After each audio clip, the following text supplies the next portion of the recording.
চারিদিকে তাকাও, গাছ, নদী, প্রাণী, এমনকি যে বাতাসে তুমি শ্বাস নিচ্ছ সবই আমাদের পরিবেশের অংশ। কিন্তু এই পরিবেশ বদলে যাচ্ছে। দূষণ, বনধ্বংস আর বর্জ্যের কারণে পৃথিবীর তাপমাত্রা বাড়ছে। জলবায়ু পরিবর্তনের ফলে বাড়ছে বন্যা, খরা ও অন্যান্য তীব্র প্রাকৃতিক দুর্যোগের ঘটনা। পরিবেশ আমাদের জীবনকে কিভাবে প্রভাবিত করবে তা নির্ভর করে আমরা পরিবেশের সঙ্গে কেমন আচরণ করি তার উপর।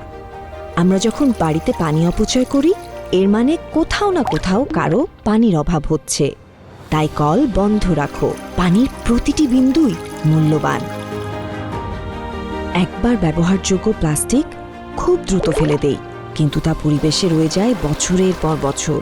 যতটা সম্ভব পুনর্ব্যবহারযোগ্য জিনিস ব্যবহার করো। পরিচ্ছন্ন পরিবেশ মানেই সুস্থ জীবন। নিজের বর্জ্যের দায়িত্ব নিজেই নাও। পুনর্ব্যবহার করো। পরিবেশ আর সাগরকে নিরাপদ রাখো। বিদ্যুৎ আসে জ্বালানি পোড়ানোর মাধ্যমে। বিদ্যুৎ সাশ্রয় করো, পৃথিবীকে রক্ষা করো।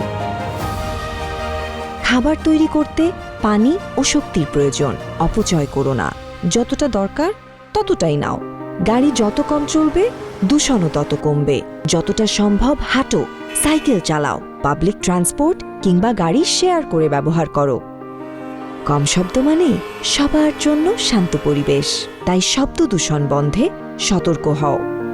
দূষিত বাতাস, পানি আর শব্দ শিশুদের অসুস্থ করে তোলে। অ্যাজমা, রোগ সংক্রমণ বা কানের সমস্যার কারণ হয়ে উঠতে পারে। তাই ঘর, স্কুল, রাস্তাঘাট পরিষ্কার রাখো, যাতে শিশুরা সুস্থভাবে বড় হতে পারে। গাছ আমাদেরকে দেয় বাতাস, ছায়া আর প্রাণীদের আশ্রয়। তাদের যত্ন নাও, বন্ধু হিসেবে দেখো। তুমি হয়তো শিশু, কিন্তু তোমার কাজের প্রভাব বিশাল।